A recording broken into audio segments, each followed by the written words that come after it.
Hey everybody, Seth from Next Adventure here. Today I'm in my garage at home. I'm actually going to walk you through the rigging on my 2019 Hobie Outback that I've set up for kayak fishing here in the Pacific Northwest.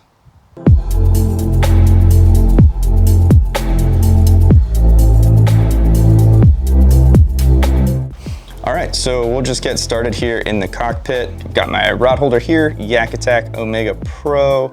I'm using this generally just when I'm trolling. I don't really use a rod holder often outside of that. If I'm like bottom fishing or something, I'm pretty active with that. So, but when I'm trolling, I've got the Omega Pro set up on an extender. You'll see this a lot with people who are salmon fishing in the Northwest, that we very commonly run our trolling rods across the cockpit instead of to the outside.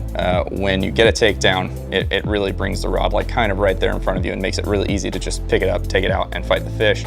Whereas if it's pointing to the outside, you kind of end up in a little bit of an awkward position, kind of leaning over the side of the boat, trying to get the rod out. It takes a little longer usually. And then the extender's there because I'm in a pedal-driven kayak, so when my legs are pedaling here, the extender makes it so the rod clears my legs and I'm not like slapping my knees with my rod or kicking it with my feet or anything like that. With your rod holders, if you're doing trolling out of the Outback, always be sure to use the rail.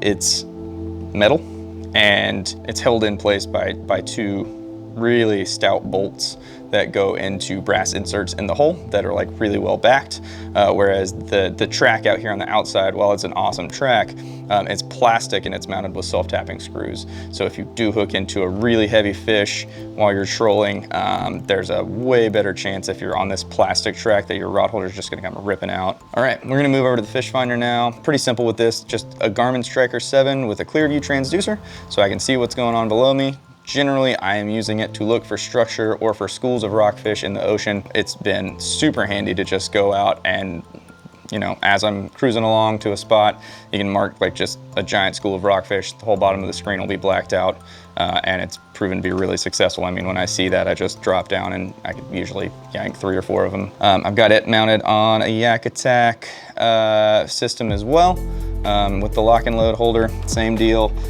Easy to pop off, easy to adjust angles, really easy to twist with their mechanism. So yeah, really stoked on that Yak Attack lock and load. It's really cool.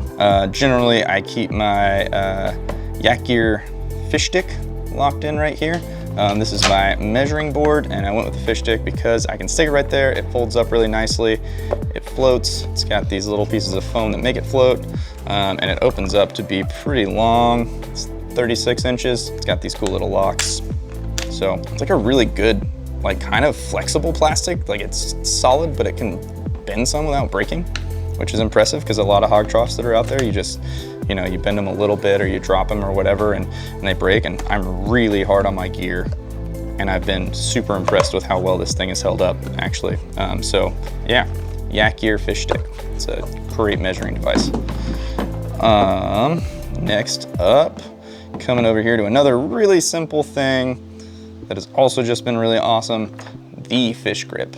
Super simple, it's basically like a vice grip for a fish's mouth. And it is just proven so valuable. Nets in a kayak, I mean, I've got a huge net back here behind me and I'll get to that, but I really try to avoid using it. It slows you down with like getting to the fish, you've got to reach back, get it. Whereas with the fish grip, I've always got it just right here and I'll usually just boom, as soon as I can get the fish's mouth up, hold the rod high, get it in there. Usually I'll only switch to the net if a fish is just really big. 9 times out of 10, fish grip, awesome thing. The only other thing really in my cockpit area that I keep right here is gonna be my paddle, just to the outside. I actually upgraded from the Hobie paddle. I've got this Adventure Technology fish sticks, which is a paddle that's not made anymore. This one's a really cool one. It was like one of the early ones. So it's got these full carbon blades and this cool camo fiberglass shaft. It's a really cool paddle. I upgraded from the original Hobie paddle because of the fact that I'm fishing offshore a lot. If something ever were to go wrong with my drive, I would really want to have a paddle that'll be as easy as possible to use. All right, so now we're gonna move back to the cargo area.